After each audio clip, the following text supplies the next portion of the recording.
आइए एक्सरसाइज 10.2 में question number 7 solve करते हैं। पहले इस क्वेश्चन को समझते हैं। दो कोसेंट्रिक सर्कल्स की रेडियस 5 सेंटीमीटर और 3 सेंटीमीटर है। लार्जर सर्कल की उस कॉर्ड की लेंथ निकालिए जो कि छोटे सर्कल को टच करती हो। आइए इस क्वेश्चन का सॉल्यूशन करते हैं। Let O is the center of both circle. AB is the chord of the larger circle which touch the smaller circle at point P. We have to find the length of chord AB. हमने O को दोनों circle का centre ले लिया है। Question में दिया हुआ है कि दो कोसेंट्रिक सर्कल्स है, तो कोसेंट्रिक सर्कल्स वो होते हैं जिनका सेंटर सेम होता है। तो O इन दोनों सर्कल का सेंटर है। बड़े सर्कल को C1 मान लेते हैं, छोटे सर्कल को C2 मान लेते हैं। AB बड़े सर्कल का एक कॉर्ड है जो कि छोटे सर्कल को P पॉइंट पर टच करता है, यानी कि AB छोटे सर्कल के लिए टेंजेंट लाइन है और बड़े सर्कल के लिए कॉर्ड है। इस क्वेश्चन में हमें AB की लेंथ निकालनी है। Join OA, OB and OP। Point OA, OP और OB को ज्वाइन कराने पे OA is equal to radius of larger circle is equal to 5 centimetre. Question में लार्जर सर्कल की रेडियस 5 सेंटीमीटर दी हुई है। OA हमें देखने से पता चल रहा है कि ये लार्जर सर्कल का रेडियस है। OB is equal to radius of larger circle। OB भी लार्जर सर्कल की रेडियस है और इसकी लेंथ भी 5 सेंटीमीटर है। OP is equal to radius of a smaller circle और इसकी लेंथ 3 सेंटीमीटर है। OP स्मॉलर सर्कल यानी C2 का रेडियस है और इसकी लेंथ क्वेश्चन में दी हुई है 3 centimetre.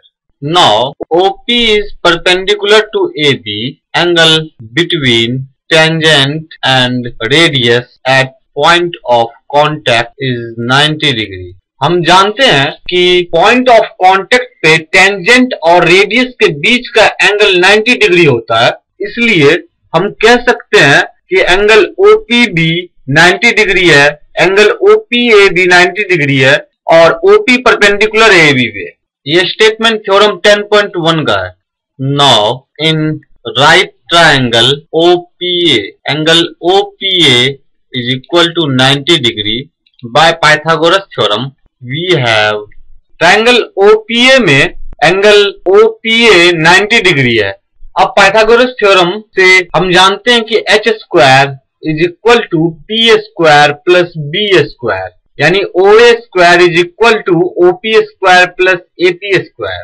OA square is equal to OP square plus AP square. OA की लेंथ 5 सेंटीमीटर दी है, तो 5 का स्क्वायर प्लस OP का स्क्वायर, OP की लेंथ 3 है तो 3 का स्क्वायर प्लस AP का स्क्वायर, दैट इज AP का square is equal to 5 square minus 3 square is equal to 25 minus 9 is equal to 16, that is AP is equal to root under 16 is equal to 4 centimetre.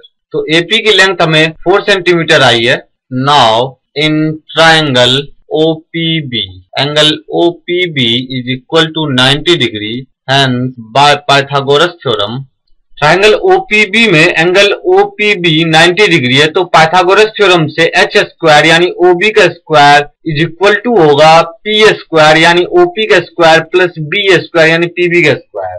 OB square is equal to OP square plus PB square, that is PB square is equal to OB square minus OP square, that is PB is equal to root under OB square minus OP square is equal to root under 5 का square minus 3 का square is equal to root under 16, that is PB is equal to 4 centimetre. PB की जो length आई है हमें 4 centimetre आई है। AP की length भी जो हमने फाइंड की है वो भी 4 सेंटीमीटर है। Therefore AB is equal to AP plus PB। AB को हम AP plus PB लिख सकते हैं और AP की लेंथ 4 सेंटीमीटर है और PB की लेंथ भी 4 सेंटीमीटर है, इसलिए AB की लेंथ हो जाएगी 4 plus 4 is equal to 8 centimetre. Hence length of chord is equal to 8 centimetre.